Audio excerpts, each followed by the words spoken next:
I found out someone had been publishing a podcast in my voice for 4 months before a single person thought to tell me. 4 months of episodes, hundreds of listeners, content I never recorded, never said, never approved, all of it sounding exactly like me. I'm 34M and I run a mid-sized marketing consultancy. I'd built a decent professional reputation over about 8 years, speaking engagements, a newsletter with a solid following, occasional podcast appearances as a guest. My voice and my opinions were recognizable enough in my industry that people knew who I was. That recognition was something I had worked hard to build, which made what happened so much more calculated. It started with a message from a former client on a Tuesday afternoon. She said she had been enjoying my new podcast and asked if I could send her the RSS feed because she was having trouble finding it on her usual app. I told her I didn't have a podcast. She sent me the link. I clicked it and spent the next 20 minutes listening to myself talk about things I had never said. The voice was mine.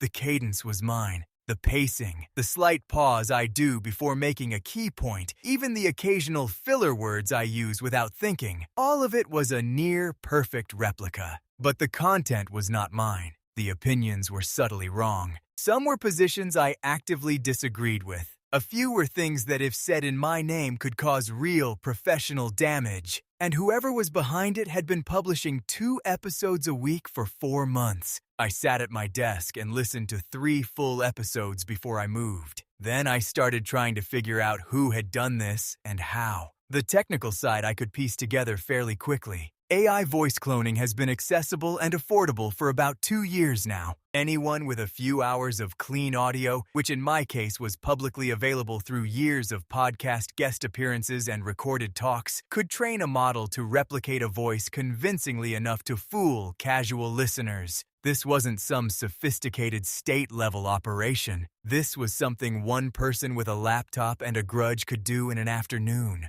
The harder question was why. I pulled up the episode list and started looking for patterns in the content. The positions being expressed were not random. They were specifically calibrated to contradict the professional stances I was known for. Episodes that seemed designed to confuse my existing audience. To make me appear inconsistent, unreliable, someone whose thinking had become erratic. And scattered through several episodes were opinions that edged close to territory that could generate real controversy if anyone decided to write about them. This was not a prank. This was a deliberate and sustained attempt to damage my professional reputation using my own voice. I spent 3 days saying nothing publicly while I worked the problem. I had a lawyer review the situation. I had a tech contact help me document everything. Screenshots, audio comparisons, hosting metadata, whatever could be preserved before anything disappeared. I reached out to the podcast platform directly with a formal takedown request and supporting documentation.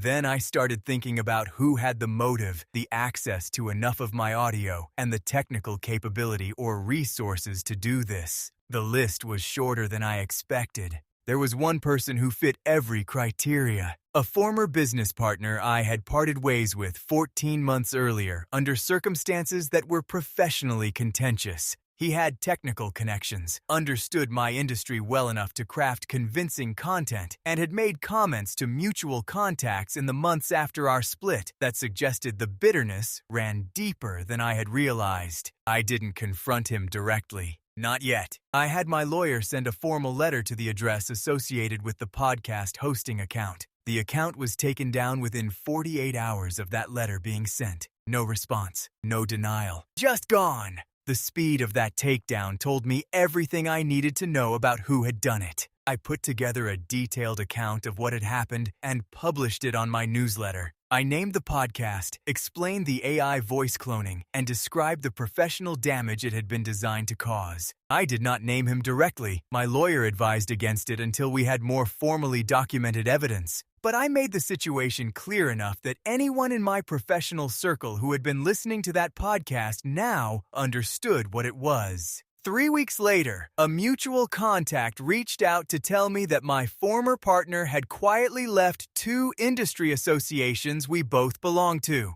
He never reached out to me directly. He never denied it. He just disappeared from spaces where our paths might cross. The podcast platform updated their verification policies 2 months after my newsletter post. I know that change was at least partially connected to the documentation I submitted. That part I'm genuinely proud of. Here's what I want people to understand who think this kind of thing can't happen to them. You do not need to be famous. You do not need millions of followers. If your voice exists in publicly accessible recordings, presentations, interviews, webinars, anything, it can be cloned. It can be used to say things you never said, and it can be distributed to people who trust you before you have any idea it's happening. I got lucky that a former client reached out within 4 months. Some people find out years later. Some people never find out at all. Would you have gone public immediately or done what I did and built the full case first?